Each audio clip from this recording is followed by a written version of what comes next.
Oke, assalamualaikum warahmatullahi wabarakatuh.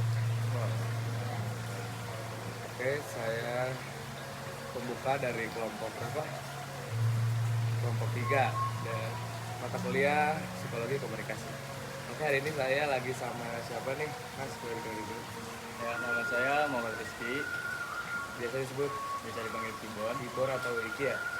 Oke, Mas Kibon ini atau Mas Iki dari ketua atau pengurus organisasi apa nih, Mas? Saya dari pengurus organisasi Gama Budabo. Nah, kalau boleh tahu Gama Gudabu itu apa sih, Mas? Gama Budabo itu singkatan dari Gabungan Mahasiswa Gunadarma Bogor. Nah, berarti khusus mahasiswa Gunadarma yang rumahnya di Bogor ya? Ya, yang domisilinya itu di Kota Bogor dan sekitar. Baik. Oke, jadi boleh langsung ke pertanyaan aja ya. Boleh diceritakan dulu nggak Mas kayak sejarah Gama Gudabo, gimana sih awal terbentuknya komunitas itu atau organisasi itu?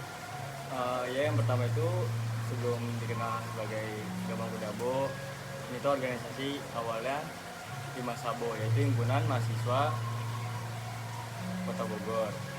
Itu pada tahun 1882. Terus lambat laun organisasi ini berubah nama menjadi Gama Budabo pada tahun 1992. Gitu. Terus organisasi ini tuh bergerak di bidang sosial seperti bakti sosial, kalau ada bencana alam, terus ke panti asuhan, dan tidak luput juga dari acara-acara penting seperti event olahraga. Salah satunya itu ada Gama Budabo Championship, itu seperti acara tahunan. Futsal ya? Futsal. Ya, itu dibilang besar.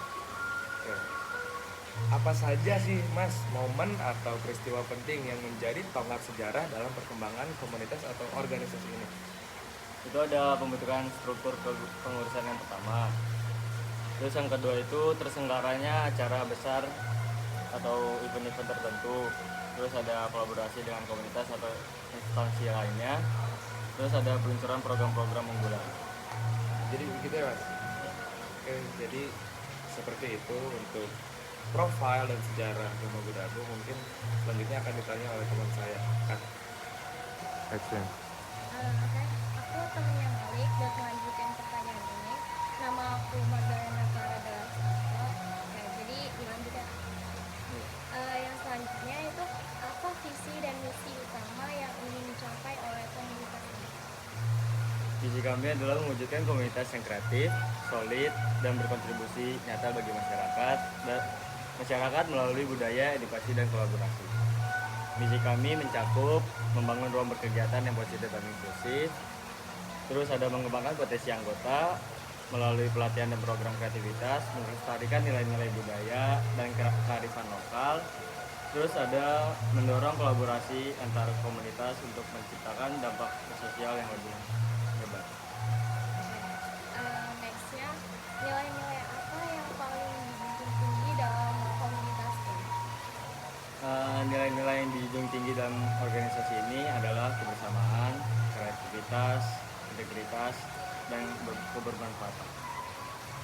Oke, nextnya kita masuk ke Aku temennya Clara sama Malik, nama aku Fidel Fadila Tunisa. Jadi aku bakal lanjut ke pertanyaan selanjutnya, itu fungsi dan kegiatan.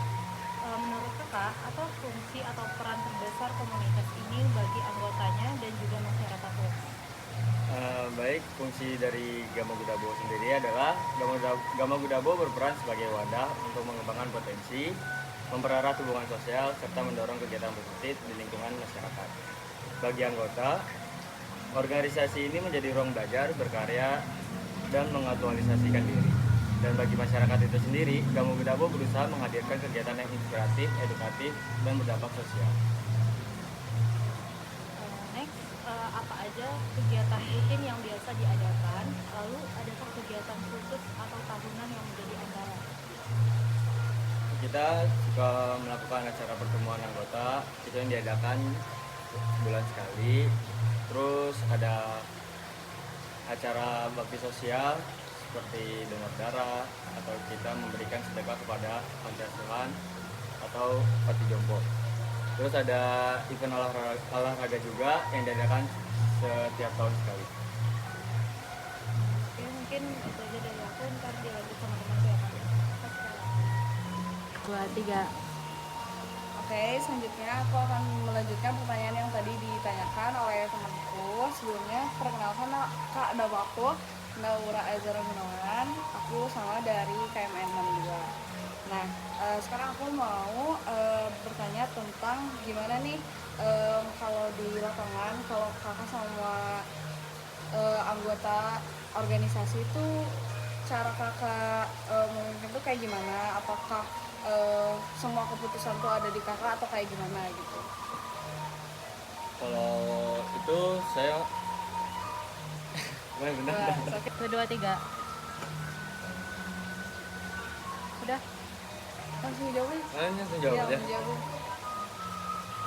Kalau menurut aku, kalau untuk itu sih kita mengedepankan kayak kolaboratif dan partisipasif.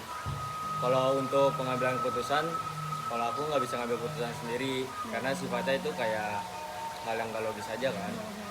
Kita tuh kalau ngambil keputusan secara musyawarah, kita bakal omongin dulu semuanya, masalahnya ada di mana, terus titik terangnya ada apa, baru kita putusin bareng-bareng. Itu aja sih kalau dari aku. Jadi kalau misal ada konflik nih di organisasi atau ada masalah itu diobrolin dulu terus diputuskan nih nanti menghadapinya bagaimana gitu ya, Iya. atau kayak gimana, mungkin boleh dijelasin lagi. Itu biasanya tuh kita cari jalan tengahnya dulu sih, kayak titik dari masalahnya awalnya tuh kayak gimana. Misalnya kayak masalahnya terlalu besar atau enggak, itu bisa nanti kita omongin bareng-bareng gimana caranya. Oke. Dah. Oke, lanjutkan nih. Apa tantangan terbesar yang pernah dihadapi dalam mengelola suatu komunitas dan bagaimana kakak tuh mengatasinya gitu? Tantangan terbesar itu ketika dari semua anggota dari kami memiliki kesibukannya masing-masing ya. Cara mengatasinya itu kita akan mengadakan suatu acara berupa entah itu event futsal atau kayak acara musik kayak gitu. Nah, acara itu tuh kenapa acara itu dibuat agar kayak dari semua anggota itu bisa ngumpul lagi, bisa terjalin lagi silaturahminya, dan biar ya kayak terjaga lagi lah komunikasi dari semua anggotanya. Tadi jadi terjaga komunikasinya ya, biar renggang lagi gitu ya. Ya mungkin sekian sih Kak dari kelompok kami. Terima kasih Kak udah menyempatkan waktunya untuk pertanyaan-pertanyaan seputar tentang komunitas. Terima kasih banyak ya Kak. Ya, Sekian, terima kasih. Ada gua dong tadi. Ada lah.